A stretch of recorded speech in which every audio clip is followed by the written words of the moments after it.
শিক্ষার্থীবৃন্দ, আমরা পাঠের এই অংশে আবু জাফর শামসুদ্দিনের আত্মস্মৃতি যেই অভিজ্ঞতাভিত্তিক তথ্যমূলক রচনা, এটা পড়বো এখন। তো আবু জাফর শামসুদ্দিন ছিলেন একজন বিখ্যাত সাংবাদিক এবং সাহিত্যিক। মূলত তিনি একজন সাংবাদিক ছিলেন, বিখ্যাত সাংবাদিক ছিলেন। বিভিন্ন সময়ে স্বাধীনতার আগে বিভিন্ন সময় বিভিন্ন সংবাদপত্রে কাজ করছেন। তার বিখ্যাত সাহিত্যকর্মের মধ্যে আছে ভাওয়ালগড়ের উপাখ্যান। ভাওয়ালগড়ের উপাখ্যান তার সবচেয়ে জনপ্রিয় সাহিত্যকর্মের একটা, ভাওয়ালগড়ের উপাখ্যান, পদ্মা মেঘনা যমুনা, রাজেন ঠাকুরের তীর্থযাত্রা ইত্যাদি। আবু জাফর শামসুদ্দিনের একটি অভিজ্ঞতা ভিত্তিক তথ্যমূলক রচনা দেওয়া হলো। রচনাটি আত্মস্মৃতি বইয়ের অংশবিশেষ। এখানে কিন্তু বলে দেওয়া হয়েছে যে এই যে আত্মস্মৃতি, এটা কিন্তু আবু জাফর শামসুদ্দিনের অভিজ্ঞতা ভিত্তিক তথ্যমূলক রচনা।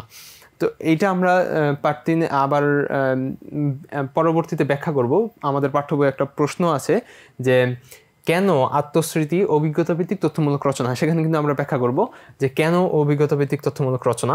এর আগে আমরা জেনে এসেছি অভিজ্ঞতা ভিত্তিক তথ্যমূলক রচনা হলে এমন রচনা যেটা নিজের জীবনের বিভিন্ন সময়ের স্মৃতিকে ঘিরে লেখা হয়, সেটা হলো অভিজ্ঞতামূলক তথ্যভিত্তিক রচনা। তো নিচের রচনাটি নীরবে পড়বো এবং লেখকের দৃষ্টিভঙ্গি বুঝবো। আমরা জানি যে এই অধ্যায়টা রচনা পড়ি দৃষ্টিভঙ্গি বুঝি, এইখানে দৃষ্টিভঙ্গি একটা গুরুত্বপূর্ণ বিষয়। এর জন্য বারবার আমাদের বলা হচ্ছে যে লেখকের কোন দৃষ্টিভঙ্গি থেকে, কোন দিক চিন্তা করে বিবেচনা করে লেখক একটা লেখা লিখতেছেন, এটা আমাদের কিন্তু বুঝতে হবে।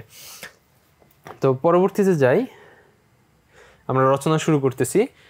আত্মস্মৃতি আবু জাফর শামসুদ্দিনের। এখানে একটা ছবি দেওয়া আছে, নিজের বাল্যকালের সম্ভবত।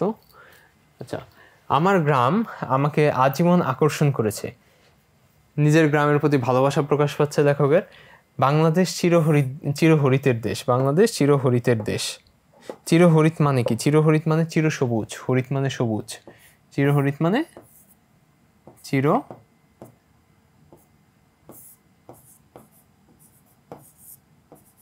চিরসবুজ, হরিত মানে সবুজ, চিরহরিত মানে চিরসবুজ।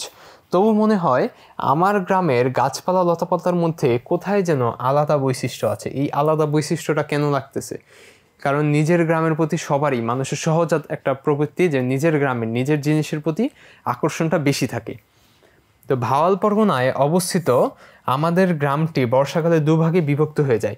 ভাওয়াল পরগনা জিনিসটা একটা চমৎকার জিনিস বোঝার জন্য, যে ভাওয়াল পরগনা জিনিসটা কি। ভাওয়াল পরগনা বলা হয় এমন জায়গাকে, কয়েকটা গ্রামের সমষ্টি নিয়ে একটা পরগনা হয়। তো ভাওয়াল পরগনা হইল, অতীত ইতিহাস থেকে দেখা যায় যে দিল্লির সম্রাট আকবর যখন মুঘল সাম্রাজ্যের শাসনকর্তা ছিলেন, তখন বাংলায় কিন্তু 12 ভূঁইয়া ছিল। 12 ভূঁইয়া নামে কিছু, তোমরা জানো যে বাংলার 12 ভূঁইয়ারা, তারা কিন্তু নিজেরা স্বাধীনভাবে নিজেদের রাজ্য শাসন করতো। ওরা ছিল পূর্ববঙ্গে স্বাধীন জমিদার। তো 12 ভূঁইয়াদের একজন ছিলেন পাঠান রাজা। পাঠান বংশোদ্ভূত আর কি। অন্যতম ছিলেন পাঠান বংশোদ্ভূত ভাওয়াল গাজী।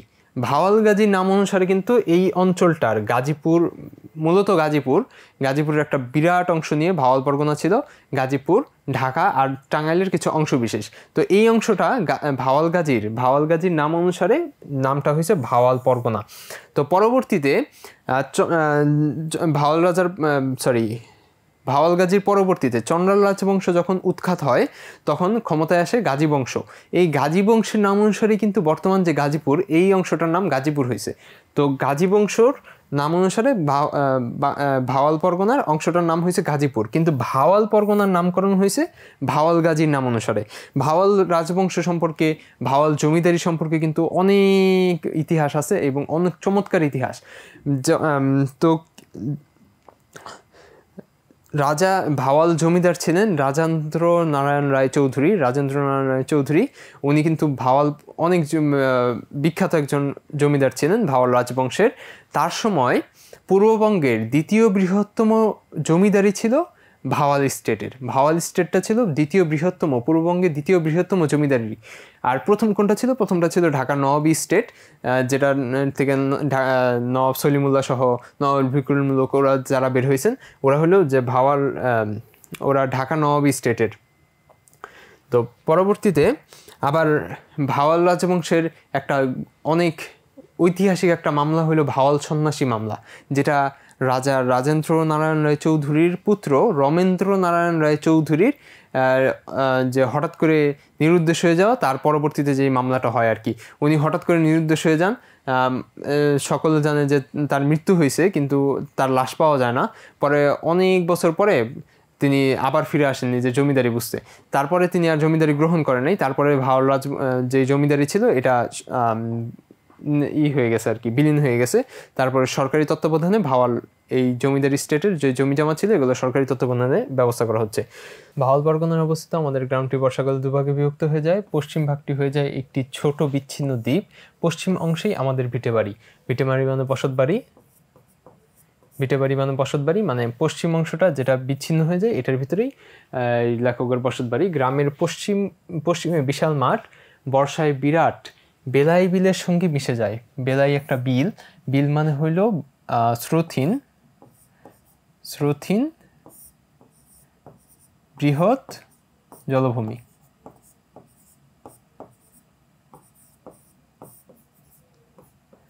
স্রোতহীন বৃহৎ জলাভূমি মানে বড় পুকুর বলা যায় বিলকে, স্রোতহীন বৃহৎ জলভূমি। বেলাই বিল প্রকৃতপক্ষে একটি মস্ত বড় হাওর। হাওর মানে হইল বড় বিল।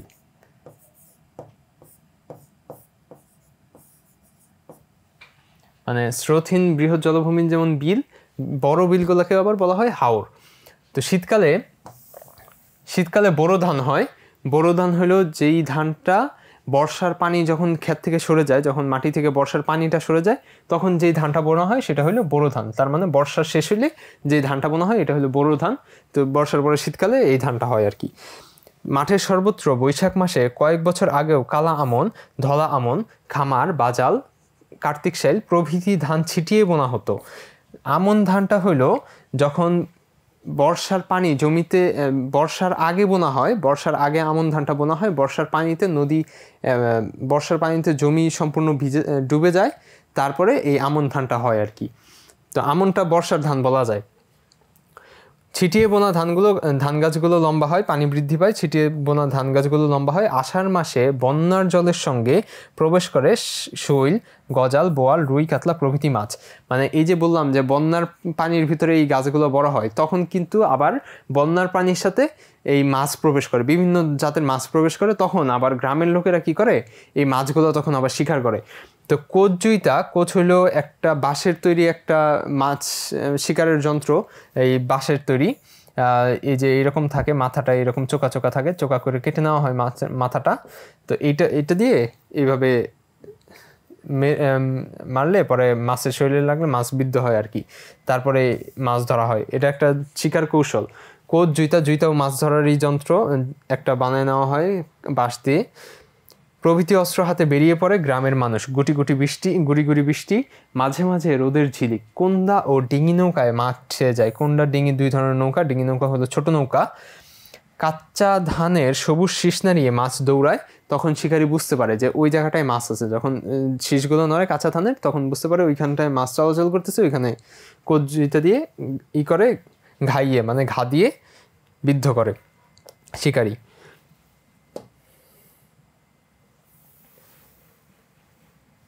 ভাওয়াল পরগনার বর্ষাকালটা সত্যিই চমৎকার। ভাওয়াল পরগনার বর্ষাকালটা লেখকের সবচেয়ে বেশি পছন্দ, যেহেতু এইটা লেখকের জন্মস্থান ভাওয়াল পরগনা, কালীগঞ্জ উপজেলায়, গাজীপুর জেলার কালীগঞ্জ উপজেলায় লেখকের জন্ম। তো যেহেতু ভাওয়াল পরগনায় লেখকের জন্ম, তাই এই জায়গার বর্ষাকালটা লেখকের খুবই চমৎকার লাগে। এটা মানুষের স্বাভাবিক যে মানুষের নিজের গ্রাম, নিজের অঞ্চল সম্পর্কে মানুষের একটা আলাদা টান থাকে। প্লাবিত মাঠের মধ্যে ছোট ছোট দ্বীপ সদৃশ পরস্পর বিচ্ছিন্ন গ্রাম। মাইলের পর মাইল সবুজ ধানের শীষ, মধ্যে মধ্যে আম কাঁঠালের চিরহরিৎ পল্লী। চিরহরিৎ সম্পর্কে আমরা আগেই জানছি, চিরসবুজ। কেবলই মনে হতো এই সবুজ মাঠটা যদি পাড়ি দিতে পারতাম, না জানি কি রহস্য লুকিয়ে আছে ওপারের ভাসমান গ্রামগুলোতে। বেলাই বিলের ওপর দিয়ে শীর্ণ বালু নদী প্রবহমান। শীর্ণ মানে হলো রোগা,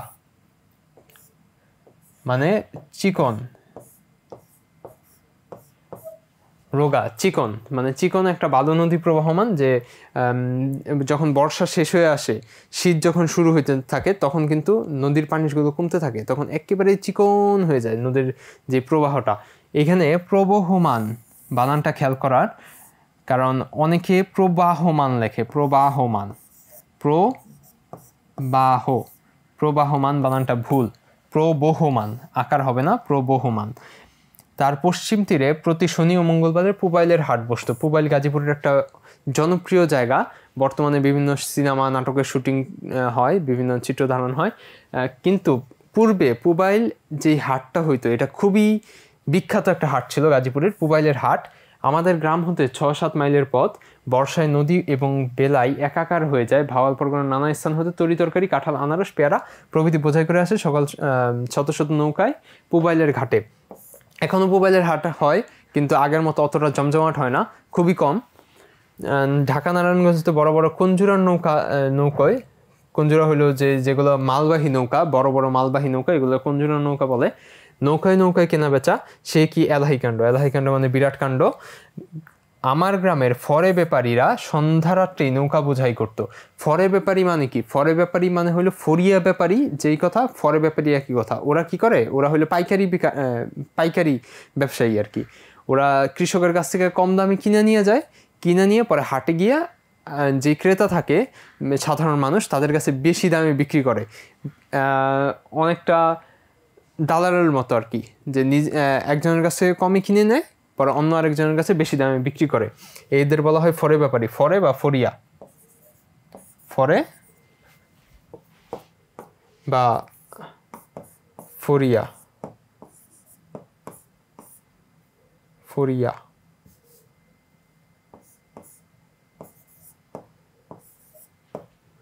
ফরে বা ফরিয়া,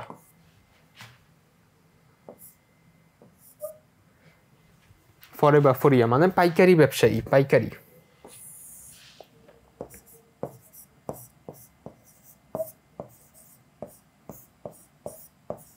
পাইকারি ব্যবসায়ী। কেনা বেচার শেষে গ্রামে ফিরে আসতো অনেক রাত্রে। আমার মনে হতো সার্থক জীবন এই হাটুরেদের। হাটুরে মানে যারা হাট করে। কেন মনে হইতো সার্থক জীবন তাদের? কারণ বাল্য বয়সে মানুষের একটা স্বাভাবিক প্রবণতা থাকে, যে লেখকের এই প্রবণতা ছিল, লেখকের এটা পছন্দ হইতো যে সকালবেলা ওরা বের হয়ে যাচ্ছে, সারাদিন কাজ করে ব্যবসা ট্যাবসা করে, পরে রাত্রেবেলা মধ্যরাত্রে ফিরে আসতেছে, মানে একটা রোমাঞ্চকর জীবন। আবার তার উপরে তাদের যে ব্যবসায়িক লাভটা, ফরে ব্যবসায়ীদের কম দামে কিনে নিয়ে যাও, বেশি দামে গিয়ে বিক্রি করো, এই জন্য লেখকের মনে হইতো সার্থক জীবন ওই হাটুরেদেরই। তো পরবর্তী অংশে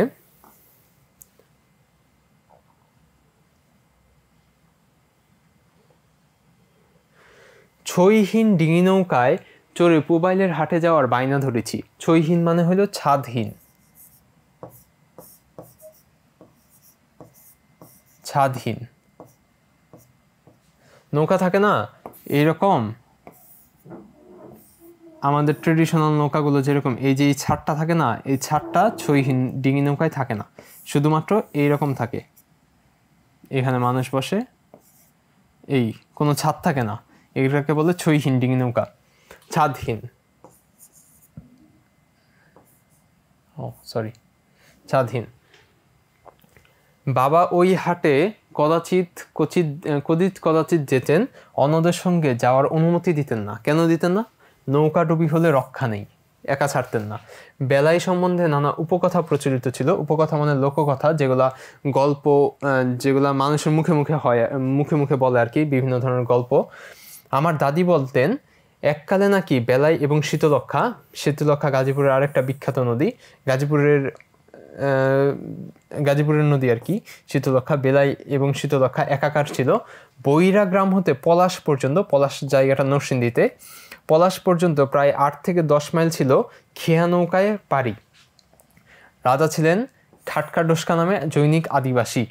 ঝড়ঝঞ্ঝা বিক্ষুব্ধ বেলায় নাকি রাজপুত্র পুত্রবধূ নাতি নাতনি বোঝায় পানসি নৌকা গ্রাস করেছিল। পানসি নৌকা হইল যে বড় ছাদ সহ নৌকাগুলো আছে না, যেগুলোর ভিতরে রাজাবাসারা চলাচল করতো, এরকম বড় জাহাজের মতো, এরকম কয়েকতলা উপরে, এরকম রাজা বাদশাদের যে ইগুলো ছিল না, যে নৌকাগুলো, এগুলোকে বলা হয়েছে পানসি নৌকা, বড় নৌকা আর কি, বড় ছাদযুক্ত নৌকা। তো যে রাজা ছিল জৈনিক আদিবাসী রাজা খাটচা ডোসকা, তার নাতি নাতনি পুত্রবধূ সবাই আর কি ডুবে গেছে, এটা একটা উপকথা। শোকার্ত রাজা মনে মনে প্রতিশোধ স্পৃহা জাগে, তিনি শপথ করলেন ডাইনি বলয়ের বুকে কাকা বগা মানে কাক এবং বক চড়াবে, মাছ খাবে। তিনি বেলায়ের পানি নিষ্কাশনের জন্য অসংখ্য খাল কাটেন। কার্তিক অগ্রহায়ণ মাসে এসব খাল দিয়ে বেলায়ের পানি শীতলক্ষায় নেমে যায়। শীতে সত্যই বেলায়ের বুকে কাক বকেরা হেঁটে হেঁটে মাছ খায়। সারস, সরাইল, পানকৌড়ি, ছেড়িপিপি, কেরা প্রভৃতি নানা পাখি চড়ে বেড়ায়। গ্রামের নিচে একটা বড় বিল, এখনো লেখক বেলায় বিলেরই ব্যাখ্যা করতেছেন। আমার বাল্যকালে এই বিলেও বিশাল আকৃতির বড় বড় পাখির ৫-৭০০ একটা ঝাঁক নেমেছিল। ওরা 2 ঘন্টার মধ্যে বিলে সবগুলো মাছ খেয়ে নিঃশেষ করে গেল। দাদির মুখে শ্রুত এই লোককাহিনীটি আমার মনে রোমাঞ্চের সৃষ্টি করত। লোককাহিনী যেই কথা, উপকথা সেই একই কথা। লোককাহিনী উপকথা দুইটা একই কথা, মানে মানুষের মুখে মুখে যেই কথাটা প্রচলিত হয়। বেলায়ের উত্তর প্রান্তে রাজাবাড়ি গ্রাম, ভাবতাম ওই রাজাবাড়ি গ্রামেই ওই যে আদিবাসী রাজা ছিল ঘাটচা ডোসকা, তার রাজধানী ছিল। বেলায়ের পথে আমরা পুবাইলের হাটে যাওয়ার আরও অনেক পরে তখন আমার বয়স 10-12। বাবা আমাকে বিলে বন্যার জলে সাঁতার শিখিয়ে ফেলেছেন। মানে যে গাজীপুরের যে নিম্নাঞ্চলগুলো, এগুলো বন্যার পানিতে ডুবে যায়। মানে নিম্নাঞ্চলগুলোতে বন্যার পানি যখন আসে, বর্ষাকালে যখন বন্যার পানি আসে, তখন মনে হয় যে একটা ছোট নদী বা বিল, কোনো হাওর, এইরকম পানি জমে। শ্রাবণে থই থই পানি, ওই পানিতে আমি আর আমার ছোট 2 ভাই, লেখকের ছোট 2 ভাইয়ের কথা এখানে বলছে, সাঁতার শিখেছিলাম। গোসলের আগে বাবা 2 ঘন্টা মসজিদের ঠান্ডা মেঝেতে অথবা বাংলা ঘরের তক্তপেশ মানে হলো আগে যে খাটগুলো বানানো হইতো, এগুলো কিন্তু তক্তা দিয়ে বানানো হইতো, কাঠ বা তক্তা দিয়ে। তো ওই খাটগুলোকে বলা হইতো তক্তপেশ মানে খাট বলা যায়, খাট। খাট, চকি বলা যায়, চকি মানে কাঠের নির্মিত যেই ইগুলো ছিল, মাচা টাইপের যে খাটগুলো ছিল, এগুলোকে বলা তক্তপেশ। ওই সময়টা আমি ছিলাম সম্পূর্ণ ফ্রি।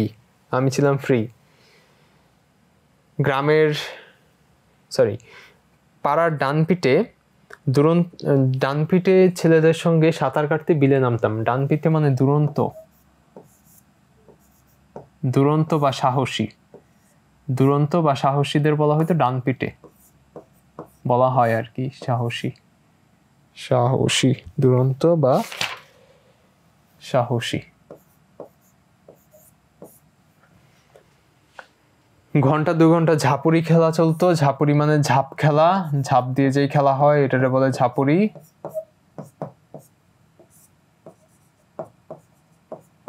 ঝাঁপ খেলা। মনে পড়ে একদিন ধরা পড়েছিলাম, সময় ব্যাপারে হুঁশ ছিল না, তাই ধরা পড়ছে। তখন প্রায় 1টা বাজে। ঘুম হতে জেগে বাবা কঞ্চি লাঠি হাতে খুঁজতে বের হন। বিলে যেই পারে লেখকের বাবা ছিল, ওই পার দিয়ে উনি উঠেন নাই, অপর পার দিয়ে উঠে এক দৌড়ে দাদির আশ্রয় নিছে। এখন এইখান থেকে আবার লেখক শুরু করছে দাদির ব্যাখ্যা। দাদির বয়স তখন 100, কিন্তু বেশ শক্ত সমর্থ, মেরুদণ্ড ঠিক। বাবা ডাকতেন আম্মা সাব বলে। মায়ের কথার পৃষ্ঠে মানে একমাত্র বাবা ছিলেন দাদির একমাত্র পুত্র সন্তান, তাই মায়ের সব কথা শুনতেন আর মাকে ডাকতেন আম্মা সাব, খুব আদর করতেন। লেখকের একটা মাত্র ফুপি ছিল, মানে লেখকের বাবা আর ফুপি, এই 2জনই, আর কোনো ভাই বোন ছিল না লেখকের বাবার। হাটবাজারে ও ঢাকায় যাওয়ার সময় বাবা দাদিকে জিজ্ঞাসা করতো, আম্মা জান আপনার জন্য কি আনবো? তখন নানা ধরনের জিনিসের নাম বলতো লেখকের দাদি, যে এই নিয়ে আসবা। তো লেখকের দাদি আবার শিং, মাগুর, শৈল, গজা, টাকি এগুলো খাইতো না, শুধু কবুতর ও মুরগি ব্যতীত কোনো প্রাণীর মাংসও খাইতো না। তো পিতামহ এইখান থেকে আবার লেখকের যে রাজনৈতিক বর্ণনা এতক্ষণ আসছে, কিন্তু কিছুটা সামাজিক বর্ণনা আসছে, প্রাকৃতিক বর্ণনা আসছে, যে ওই সময় লেখকের বাল্যকালে ওই এলাকার ভাওয়াল পরগনার প্রাকৃতিক অবস্থা কেমন ছিল, প্রাকৃতিক সৌন্দর্যের ব্যাখ্যা দিছে। কিন্তু এইখান থেকে আবার লেখক রাজনৈতিক বর্ণনা, তখনকার সময়ের রাজনৈতিক বর্ণনা এবং তারও আগে তার দাদার আমলের রাজনৈতিক বর্ণনাও কিন্তু এখানে দিছে। যে পিতামহ 1857 খ্রিস্টাব্দে ঢাকায় বিদ্যাচর্চায় লিপ্ত ছিলেন। 1857 ফৌজি বিদ্রোহ মানে হলো সিপাহী বিদ্রোহ, ফৌজি বা সিপাহী বিদ্রোহ। সিপাহী বিদ্রোহে সিপাহী বানানে ঋষিকার, দীর্ঘিকার না, সিপাহী, ঋষিকার, বানানটা খেয়াল রাখবো। সিপাহী বিদ্রোহে ঢাকার দেশি সিপাহীরাও যোগ দিয়েছিল। ঢাকায় সিপাহী বিদ্রোহের নেতৃত্ব দিয়েছিলেন সিপাহী রজব আলী। তো ঢাকার সিপাহীদেরও কিন্তু একটা বিরাট ভূমিকা ছিল। ভারতবর্ষে যে সিপাহী আন্দোলন হয়েছিল, সিপাহী বিদ্রোহ হয়েছিল 1857 সালে। আমরা জানি 1757 সালে নবাব সিরাজউদ্দৌলা পলাশির যুদ্ধে যখন হেরে যান, তার 100 তারপরে কিন্তু ব্রিটিশ ইস্ট ইন্ডিয়া কোম্পানি ভারতবর্ষের ক্ষমতা দখল করে। তারও 100 বছর পরে সিপাহীরা কি করছে, 1857 সালে দিল্লির যে সম্রাট ছিল দ্বিতীয় শাহ আলম, তাকে ভারতবর্ষের বাদশাহ হিসেবে ঘোষণা করে নিজেরা কি বলছে, স্বাধীনতা দাবি করছে। তো তখন ব্রিটিশরা এই সিপাহী বিদ্রোহটাকে কঠোর হাতে দমন করছে। সিপাহী বিদ্রোহের পরে ব্রিটিশ ইস্ট ইন্ডিয়া কোম্পানির শাসন ক্ষমতা শেষ হয়ে যায়। ব্রিটিশ ইস্ট ইন্ডিয়া কোম্পানির কাছ থেকে ক্ষমতা ব্রিটিশ রানী ভিক্টোরিয়া তিনি নিজের হাতে করে নেন। তো বিদ্রোহী দমনকে উপলক্ষ করে ঢাকা শহরে ব্যাপক গণহত্যা শুরু হয়।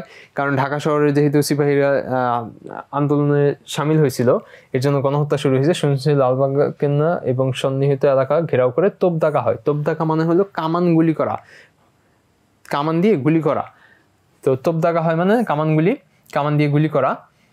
কামান আমরা নিশ্চয়ই চিনি, এরকম কামান হয়, কামান এদিক দিয়ে গুলি বের হয়, এরকম পিছনে এখানে আগুন দেয়, এখানে আগুন দিলে এই দিক থেকে গুলি বের হয়। এর ফলে প্রায় 5000 লোক মারা যায়। মৌলবী হলে যারা আরবি শাস্ত্রে পারদর্শী ছিলেন তাদের বলা হয়তো মৌলবী, আর মুন্সি হলো যারা ফার্সি ভাষা বুঝতেন এবং লিখতে পারতেন, অফিস আদালতে কাজ করতেন ফার্সি ভাষায়, ওদের বলা হয়তো মুন্সি। আর মৌলবী হলো যারা আরবি ভাষায় পারদর্শী ছিলেন, বলতে এবং লিখতে পারতেন।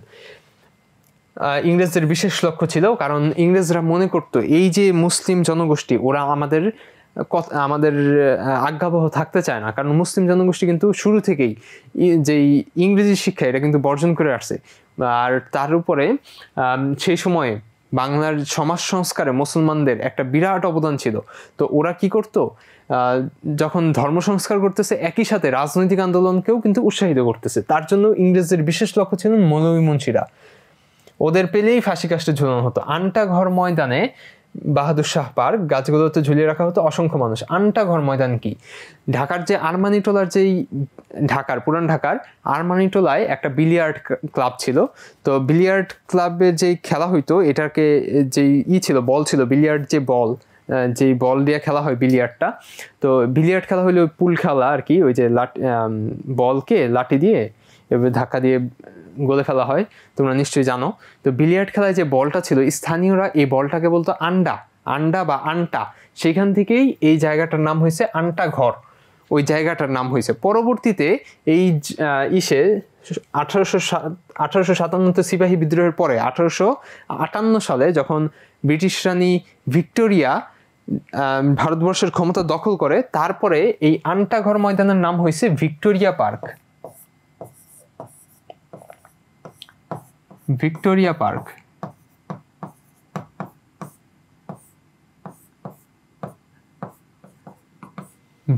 পার্ক। তারপরেও এটা হলো 1858 সালে। তার 100 বছর পরে মানে হলো 1957 সালে, সিপাহী বিদ্রোহের 100 বছর পরে 1957 সালে এই ভিক্টোরিয়া পার্কের নাম বদল করে রাখা হয়েছে বাহাদুর শাহ পার্ক। বর্তমানে পার্কটার নাম কিন্তু বাহাদুর শাহ পার্ক। এটা পুরান ঢাকায়। গাছগুলোতে ঝুলিয়ে রাখা হতো অসংখ্য মানুষের লাশ। দাদা ওই সময় প্রাণ ভয়ে ঢাকা ত্যাগ করেন। এই যে গাছগুলোতে মানুষ ঝুলিয়ে রাখতো, এটা কেন করছে? এটা হলো মানুষকে ভয় দেখানোর জন্য, যে ব্রিটিশ শাসন না মানলে সবার পরিণতি এরকম হবে। ঢাকা ছাড়ার পর তিনি মসজিদকে কেন্দ্র করে সংগ্রাম এবং পার্শ্ববর্তী গ্রামগুলোতে বালক বালিকাদের দ্বীনি ইলমের শিক্ষাদানে নিযুক্ত হন। এই যেটা আগে বললাম, মুসলমানরা তখন বিভিন্ন জায়গায় ধর্মীয় শিক্ষা যেমন দিতেছে, একই সাথে সংগ্রামী যে চেতনাটা, এটাকেও কিন্তু মানুষের ভিতরে জাগ্রত করে দিতেছে। এর জন্য যে মুসলিম নেতৃবৃন্দ ছিল, ওরা ছিল ব্রিটিশদের 1 নম্বর লক্ষ্য। যে ব্রিটিশরা মনে করতো ওরাই, কারণ ব্রিটিশদের অনুগত ছিল না মুসলমানরা। এর জন্য হিন্দু জমিদাররা যেমন আনুগত্য প্রকাশ করতো, খাজনা দিয়ে দিত সময় মতো, মুসলমান জমিদাররা কিন্তু এরকম ছিল না। এর জন্য মৌলভীবংশী সহ মুসলমানরা ছিল ব্রিটিশদের অন্যতম লক্ষ্য। 1859 থেকে 60 সালের দিকে, অর্থাৎ সিপাহী বিদ্রোহের পরে, 1857 সালে সিপাহী বিদ্রোহের পরে মাওলানা কেরামত আলী জৌনপুরী বেশ কিছুকাল আমাদের বাড়িটিকে তার আস্তানা করেন। মাওলানা কেরামত আলী জৌনপুরী কে? একজন ধর্মপ্রচারক। তিনি হলেন, জৌনপুরীটা হলো তার, জৌনপুর হলো তার জন্মস্থান, মোগল সাম্রাজ্যের জৌনপুর, সেখানে তার জন্মস্থান, ওইখান থেকে তার নাম হয়েছে জৌনপুরী। কিন্তু তার নাম হলো মাওলানা কেরামত আলী। তিনি একজন ধর্মপ্রচারক, আর তিনি একজন ধর্মপ্রচারক, এমনকি বাংলায় তার একটা উপাধিও ছিল, বাংলাদেশে তার একটা উপাধি ছিল, সেটা ছিল হলো হাদিয়ে বাঙাল। হাদিয়ে বাঙাল, অর্থাৎ বাঙালিদের হেদায়েত করার জন্য, এটা হলো তার উপাধি ছিল, হাদিয়ে বাঙাল উপাধি। তার উপাধি ছিল হাদিয়ে বাঙাল। দাদা তার শিষ্য হন, দুজনে মিলে আমাদের অঞ্চলে ইসলাম ধর্ম প্রচার করেন। আমি আগেই বলছি উনি ছিলেন একজন ধর্মপ্রচারক, ইসলাম ধর্ম প্রচার করেন। বিদ্যা শিক্ষা দানের বিনিময়ে কোনো পারিশ্রমিক গ্রহণ করতেন না।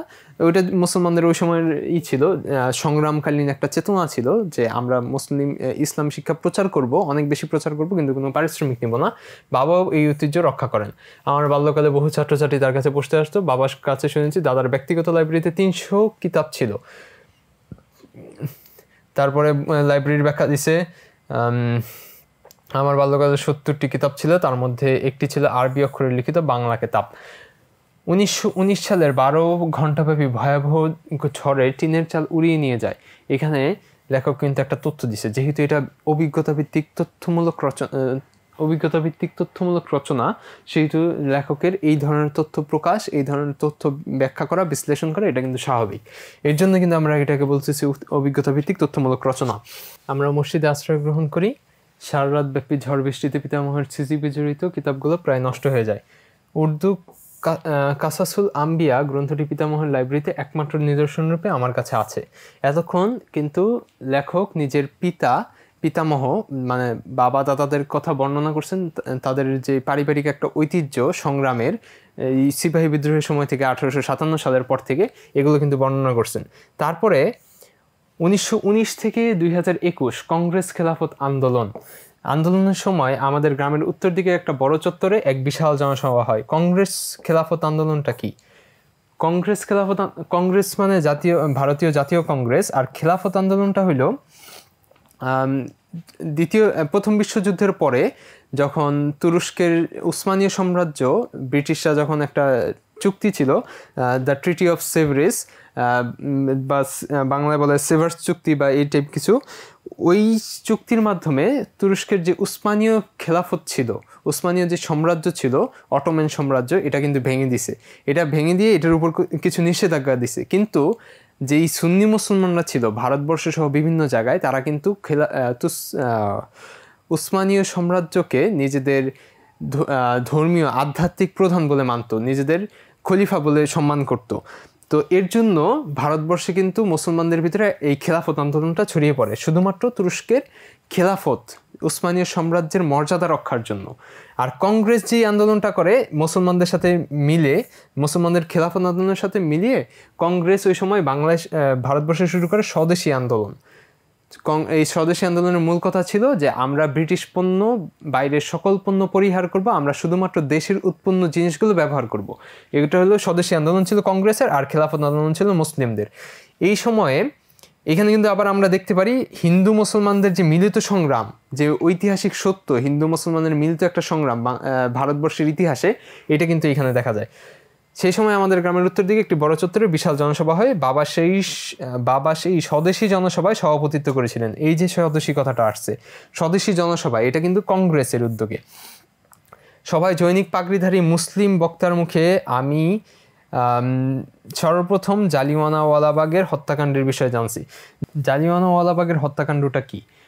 প্রথম বিশ্বযুদ্ধ যে সময় শেষ হয়, প্রথম বিশ্বযুদ্ধে ব্রিটিশরা কিন্তু ভারতবর্ষের যে মানুষ ছিল তাদের কাছে অনেক অঙ্গীকার করছিল যাতে প্রথম বিশ্বযুদ্ধে ব্রিটিশদের ভারতীয় জনগোষ্ঠী সাহায্য করে। কিন্তু যখন প্রথম বিশ্বযুদ্ধে প্রথম বিশ্বযুদ্ধের পরে কিন্তু ওই প্রতিশ্রুতিগুলো ব্রিটিশ সরকার রাখে নাই। ভারতবর্ষের মানুষকে কিন্তু তারা প্রতারণা করছে ভারতবর্ষের মানুষের সাথে। তখন ভারতে বিভিন্ন জায়গায় বিক্ষোভ হয় ব্রিটিশ শাসনের বিরুদ্ধে। তখন ব্রিটিশ সরকার কি করে, রাওলাট আইন নামে একটা আইন পাশ করে। এই আইনের মাধ্যমে ব্রিটিশ সরকার বিনা পরোয়ানায়, বিনা গ্রেফতারি পরোয়ানায়, কোনো প্রমাণ সাক্ষ্য ছাড়া বিচার কার্য করতে পারতো, যে কাউকে গ্রেফতার করতে পারতো যে কোনো সময়। এই জিনিসটার প্রতিবাদে এই যে ব্রিটিশ সরকারের যে অপকর্ম, বিভিন্ন অপশাসন, এটার বিরুদ্ধে 1919 সালে 13 এপ্রিলে পাঞ্জাবের জালিয়ানওয়ালাবাগ স্থানে কিন্তু একটা শান্তিপূর্ণ জনসভা হয়। এইখানে ব্রিটিশ সরকার গুলি চালায়। এই গুলি চালানোর ফলে অনেক মানুষের হত্যা করা হয় গুলি চালিয়ে। এইটাকেই বলা হয় জালিয়ানওয়ালাবাগের হত্যাকাণ্ড। এই হত্যাকাণ্ডের প্রতিবাদেই কিন্তু রবীন্দ্রনাথ ঠাকুর তার নাইটহুড উপাধি বর্জন করছেন।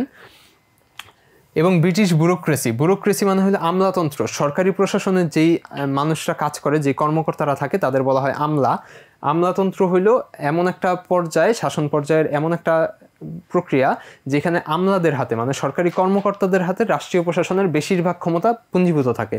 মানে তারা নিজেদের মতো করে সরকার চালাইতে পারে। ব্রিটিশ শাসনের কি ছিল, গভর্নর যারা ছিল তারা কিন্তু সরকারি কর্মকর্তা ছিল, সরকারি আমলা ছিল, তাদের একটা বিরাট প্রভাব ছিল। তাদের সিদ্ধান্তের বাইরে শাসন কার্য চলতে পারতো না। এর জন্য ব্রিটিশ ব্যুরোক্রেসি শব্দ দেওয়া বোঝা হলো ব্রিটিশ আমলাতন্ত্র। যেটা মনে হয় উক্ত বক্তা দেওবন্দি আলেম ছিলেন। দেওবন্দি আলেম হলো যারা দেওবন্দ থেকে পড়াশোনা করতো। সেখানে আমাদের অঞ্চলে বহু যুবক পড়াশোনা করতে দেওবন্দ যাইত। এই দেওবন্দটা হলো ভারতের উত্তরপ্রদেশে শাহজাহানপুর জেলায় এই দেওবন্দ শহরটা অবস্থিত। তো দেওবন্দে এই জায়গাটায়, উত্তরপ্রদেশের এই জায়গাটায় একটা মাদ্রাসা ছিল, সেটা হলো দারুল উলুম দেওবন্দ। এইখান থেকে যারা পড়াশোনা করে আসতো তাদের বলা হতো দেওবন্দি আলেম। পরবর্তী অংশে মহাত্মা গান্ধী ও আলী ভাইদের নামে জয়ধ্বনি শুনছিলাম সেদিনই প্রথম। আলী ভাই হলো মাওলানা শওকত আলী।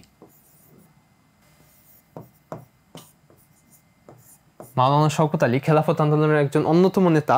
আর মহাত্মা গান্ধীকে আমরা সবাই চিনি, কংগ্রেস নেতা। এই দুইজনের নামে জয়ধ্বনি শুনছিলাম। এখানে কিন্তু আরেকটা বিষয় লেখক দেখাইতে চান, যেটা হলো আবার মুসলিম আর হিন্দুদের যে সম্মিলিত যে সংগ্রামটা ছিল, এটা আবার লেখক ফুটাই তুলতে চান। আমরা অনুশীলনীতে একটা প্রশ্ন পাবো যে সামাজিক রাজনৈতিক প্রেক্ষাপট যখন লেখক ব্যাখ্যা করতেছেন, তখন লেখক কতটা পক্ষপাতমূলক ছিলেন কিংবা নিরপেক্ষ ছিলেন। লেখকের এই বক্তব্যগুলো শুনলে কিন্তু আমরা বুঝতে পারি যে লেখক নিরপেক্ষভাবে বর্ণনা করতেছেন মুসলিম আর হিন্দু এই দুই সম্প্রদায়ের সম্মিলিত যে সংগ্রাম, এটা ব্যাখ্যা করার মাধ্যমে লেখক কিন্তু নিরপেক্ষ। বন্দে মাতরম ও আল্লাহু আকবার। বন্দে মাতরম হলো ভারতের স্বদেশী আন্দোলনের স্লোগান, আর আল্লাহু আকবার ছিল খেলাফত আন্দোলনের স্লোগান। দুই ছিল সবার স্লোগান। সবার শেষে স্থানীয় কংগ্রেস কাম মানে এবং কংগ্রেস কাম খেলাফত কমিটি গঠিত হয়। বাবা কমিটির সভাপতি নির্বাচিত হন। মনে পড়ে তিনি বাড়িতে চরকা নিয়ে আসেন। চরকা হলো সুতা কাটে যেই যন্ত্রটা দিয়ে, এরকম গোল যন্ত্র, এটা দিয়ে হাতে নাড়ে সুতা কাটে, এটা হলো চরকা নিয়ে আসেন। দাদি কোম্পানির আমলের মানুষ সুতা কাটতে জানতেন। কেন বাসায় চরকা নিয়ে আসছেন? সুতা কাটার জন্য। কারণ স্বদেশী আন্দোলনের ওই যে মূল ভাবটা, যে আমরা নিজেদের তৈরি পণ্য ব্যবহার করব, বিদেশি পণ্য পরিহার করব, নিজের স্বদেশী পণ্য ব্যবহার করব, এর জন্য বাড়িতে চরকা নিয়ে আসেন। হিন্দু মুসলিম নির্বিশেষে গ্রামের প্রায় সকলে বাড়িতে চরকা বসলো, কারণ নিজেদের পণ্য নিজেরা উৎপাদন করবে। দাদি অনেককে সুতা কাটতে শিখিয়েছিলেন। ঘরে ঘরে মুষ্টির ঘটি হইল যখন মুসলিম সমাজে যখন রান্না বান্না হতো, তখন এক মুষ্টি করে চাল অন্য জায়গায় সরিয়ে রাখা হতো যখন রান্না হতো। এই চালটুকু আবার যেখানে সংগ্রহ করা হইতো, এটা হলো একটা ঘটির ভিতরে সংরক্ষণ করা হইতো। আবার এই চালটুকু একটা নির্দিষ্ট সময় পরে মসজিদে পাঠায় দেওয়া হইতো। তো ঘরে ঘরে মুষ্টির ঘটি, প্রতি শুক্রবার মসজিদে মুষ্টির চাল জমা হইতো। এই যে জমা হয়েছে চালটা ঘরের ভিতরে, এটা মুষ্টির চালটা শুক্রবারে মসজিদে জমা হইতো। সেই চাল পৌঁছে দেওয়া হইতো কেন্দ্রীয় কংগ্রেস খেলাফত অফিসে। কেন্দ্রের যে কংগ্রেস খেলাফত অফিস ছিল, সেখানে আবার এই চালটা পৌঁছায় দেওয়া হইতো, যাতে সবার ভিতরে বন্টন করে দেওয়া যায়। বাবার নিত্যকার পোশাক ছিল সাদা পাঞ্জাবি, সাদা তহবান মানে লুঙ্গি, সাদা টুপি, চটি জুতা এবং ছাতা। একেবারে বাঙালি সাজ যেটাকে বলে। তৎকালীন হিন্দু মুসলিম নির্বিশেষে শিক্ষিত মধ্যবিত্ত শ্রেণীর অধিকাংশ লোক চটি জুতা ব্যবহার করতো। হিন্দু মহিলারা জুতা পরতেন না। মুসলিম মহিলারা সাধারণত চটি জুতা পরতো না। কারো কারো প্যাটেন্ট লেদারের, প্যাটেন্ট লেদার মানে হলো চকচকে লেদার, যেটা যেটা চমক দেয়, ফ্রেশ লেদার, ফুলতোলা রঙিন পামশু ছিল। পামশু হলো এই ধরনের একটা জুতা, মানে হিল জুতার যেটা থাকে এটার চেয়ে একটু কম, উচ্চতা একটু কম, কিন্তু এরকম ডিজাইনের পামশু। এগুলো ওই সময় মুসলিম মহিলারা, অভিজাত মহিলা যারা ছিল তারা ব্যবহার করত। তারপরে হিন্দু মুসলিম নির্বিশেষে সাধারণ চাষি পরিবারের মহিলাদের একমাত্র পরিচ্ছদ ছিল পেঁচিয়ে পরা একটি শাড়ি। সারাদিন নগ্ন পদে মানে খালি পায়ে কাজ করার পর রাত্রে পা ধুয়ে কেউ কেউ খরম পরতো। খরম জুতা হইল কাঠের এক ধরনের খরম জুতা থাকতো, এরকম জুতাটা এরকম, মাঝখানে এখানে একটা কাঠের বুটি থাকতো, এখানে এই যে বৃদ্ধাঙ্গুলিটা থাকতো এটা এখানে, আর এখানে চাপ দিয়ে ধরে এটা পরা হইতো। এইরকম একটা জুতা ছিল খরম জুতা। অনেকের তাও ছিল না। প্রচণ্ড শীতে পড়লে চাষি পুরুষেরা তাল গাছের ডালার গোড়ার দিকের খোল মাপ অনুযায়ী কেটে তার মধ্যে দড়ি বেঁধে এক ধরনের স্যান্ডেল তৈরি করে নিত। এগুলোকে বলা হতো পাউটি। তাল গাছ যে থাকে, তাল গাছের যেই পাতা থাকে, পাতার এই গোড়ার দিকের এই অংশটা অনেকটা এইরকম থাকে, মানুষের পায়ের সাইজের গোল। এই জিনিসটা পায়ের সাইজে কেটে নিয়ে এখানে সুতা বেঁধে নিত, এটাকে বলা হয়তো পাউটি জুতা। অধিকাংশ চাষি পরিবার শৌচকার্য ও হাত ধোয়ার জন্য মাটির লোটা মানে মাটির ঘটি, লোটা মানে ঘটি, এবং ভাত খাওয়ার জন্য মাটির শানকি ব্যবহার করতো। শানকি মানে প্লেট, থালা। কলসিও ছিল মাটির। সজ্জা ছিল বাঁশ বেতির দরমা হইল কাঠের তৈরি একটা, বাঁশ বেতের তৈরি একটা খাঁচার মতো, এই বেড়ার মতো আর কি, বাঁশ বুনে বুনে এইভাবে বানানো হইতো।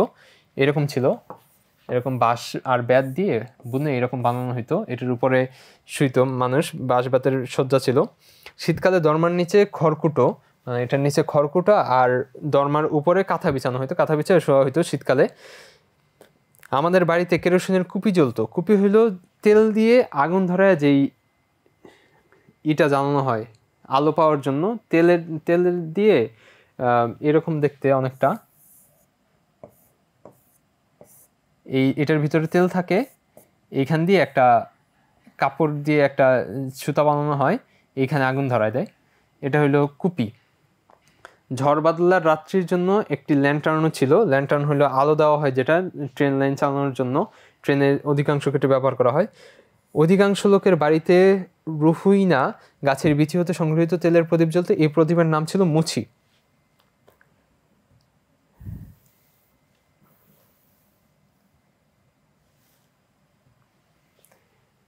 আমাদের গ্রামে 8-10টি পরিবারের ব্রাহ্মণপাড়া ছিল। একটি পরিবারের উপাধি ছিল চক্রবর্তী, বাকিরা ছিল ভট্টাচার্য ব্রাহ্মণ, একই গোত্রভুক্ত। অবশিষ্ট হিন্দুদের মধ্যে কয়েক ঘর গোয়ালা ব্যতীত বাকি সবাই ছিল নমশূদ্র। আমরা জানি যে হিন্দু সমাজের নানা ভাগ আছে, কয়েকটা শ্রেণীতে তারা নিজেদের সমাজ ব্যবস্থাকে ভাগ করে, জাত ভেদ করে। নমশূদ্র হইল নিম্নজাতের হিন্দু যারা ছিল, ওদের বলা হয়তো নমশূদ্র। নমশূদ্রদের 3-4টি পরিবার কামার, ছুতর ও করাতির কাজ করতো। করাতি হলো যারা গাছ কাটে তারা করাতি, যারা কাঠের কাজ করে করাতি। কামার, ছুতর, করাতি মানে ওরা হলো নিম্ন শ্রেণীর নমশূদ্র ছিল। অন্যরা ছিল কৃষিজীবী।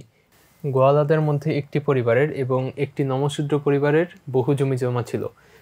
তালুক সত্ত্বেও ছিল ওদের অংশ। তালুক সত্ত্বটা কি? তালুক সত্ত্ব হলো যে জমিদার বা সরকারের কাছ থেকে বন্দোবস্ত করে নেওয়া যে জমিটা, এটাকে বলো তালুক সত্ত্ব। মানে জমিদারের কাছ থেকে এই জমিটা বন্দোবস্ত করে নেয় চাষের জন্য বা অন্য কোনো কারণে। সুতরাং রায়ত প্রজাও ছিল। রায়ত প্রজা মানে হলো জমিদারের প্রজা, মানে ওরা জমিদারের প্রজা হিসেবে জমিদারের কাছ থেকে বন্দোবস্ত করে জমিটুকু নিত। ব্রাহ্মণরাও তালুকদার ছিল। তালুকদার মানে জমিদার।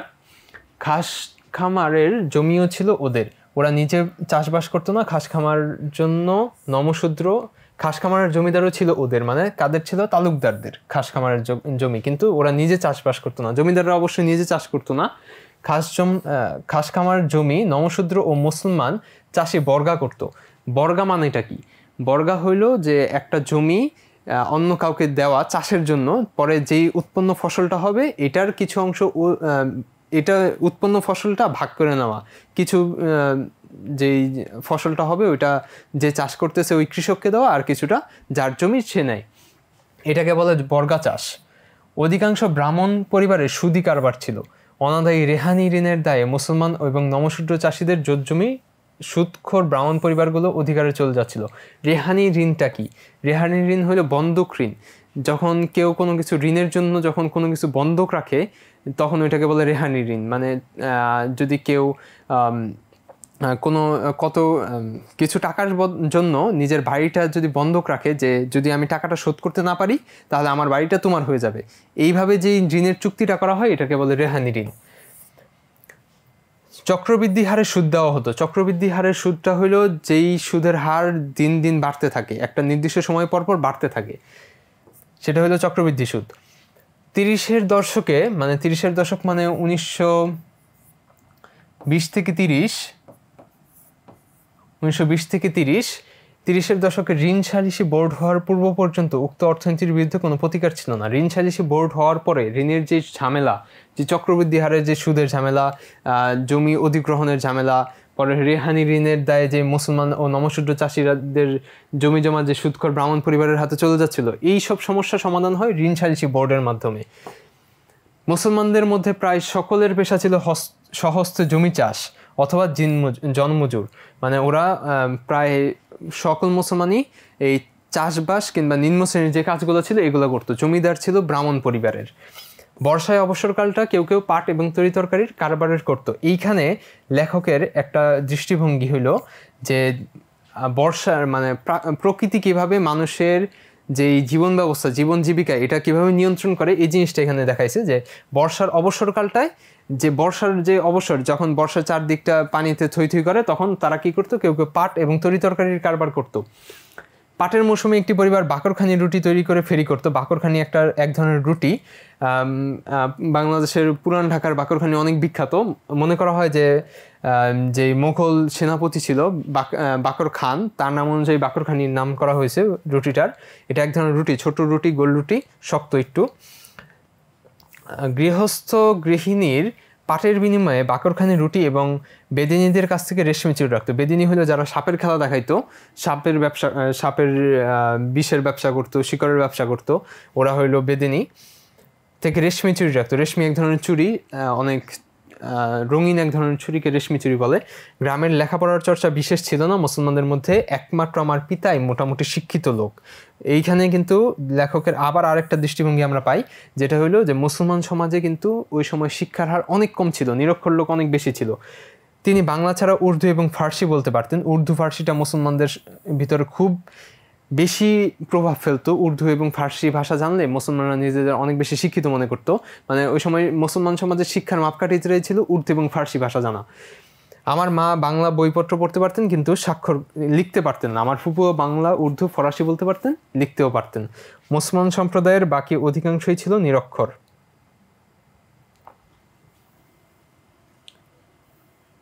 কেউ কেউ কায়ক্লেশ মানে খুব কষ্টে,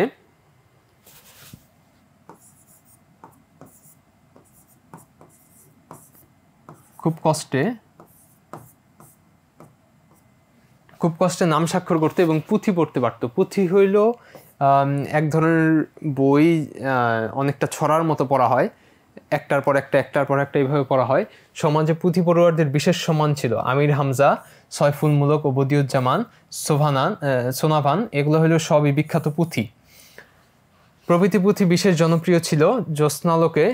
জ্যোৎস্নালোকিত উঠানে, মানে জ্যোৎস্নার আলোকে যেই আলোকিত হয়েছে যে উঠানটা, মানে জ্যোৎস্নার আলোতে, চাঁদের আলোতে আলোকিত উঠানে বগুনার উপর কুপি জ্বালিয়ে। বগুনা জিনিসটা কি? বগুনা জিনিসটা হলো পিতলের তৈরি চওড়া মুখের একটা হাঁড়ি, ওপর কুপি জ্বালিয়ে পুঁথির মজলিস বসতো। বাবা এসব পছন্দ করতেন না, যেহেতু ধর্মীয় লোক ছিলেন, এইসব আচার অনুষ্ঠান এগুলো পছন্দ করতেন না। আমাদের বাড়িতে পুঁথির মজলিস কখনো বসতে দেখিনি, যেহেতু বাবার পছন্দ ছিল না। ধান, পাট, আখের চাষ হতো গ্রামে। শীতকালে আখ ভাঙাবার জন্য আখ ভাঙাবার গাছ আসতো। আগে কিন্তু আখ ভাঙার জন্য এক মোটা মোটা গাছ ব্যবহার করা হতো আখের জমি ভাঙার জন্য। গ্রামের ছেলেরা আখের গাছে জোয়াল ঠেলতো। জোয়ালটা হইলো যে কাঠ বা বাঁশের দণ্ড দিয়ে বলদ বা গরু লাঙলের সাথে বাঁধা হয়, এটাকে বলা হয়তো জোয়াল। এটা এক ধরনের কাঠ যেটা দিয়ে ওই বলদ বা গরু লাঙলের সাথে বাঁধা হইতো, বেঁধে পরে জমি চাষ করা হতো। আমিও ঠেলেছি, এই পরিবেশে কেটেছে আমার বাল্যকাল। এইখানে হলো লেখকের নিজের বাল্যকালের যে স্মৃতিটা এটা শেষ হয় এইভাবে। তো পরে কিছু শব্দার্থ দেওয়া আছে, এন্ট্রেন্স মাধ্যমিক পরীক্ষা সহ আরও কিছু শব্দার্থ দেওয়া আছে, এগুলো তোমরা পারবে। তো এইভাবেই আমাদের আত্মস্মৃতি গল্পটা সমাপ্ত হল, রচনাটা সমাপ্ত হলো। এটা একটা অভিজ্ঞতা ভিত্তিক তথ্যমূলক রচনা আবু জাফর শামসুদ্দিনের। তো পরবর্তী ক্লাসে আমরা অনুশীলনী সমাধান করব। ধন্যবাদ সবাইকে।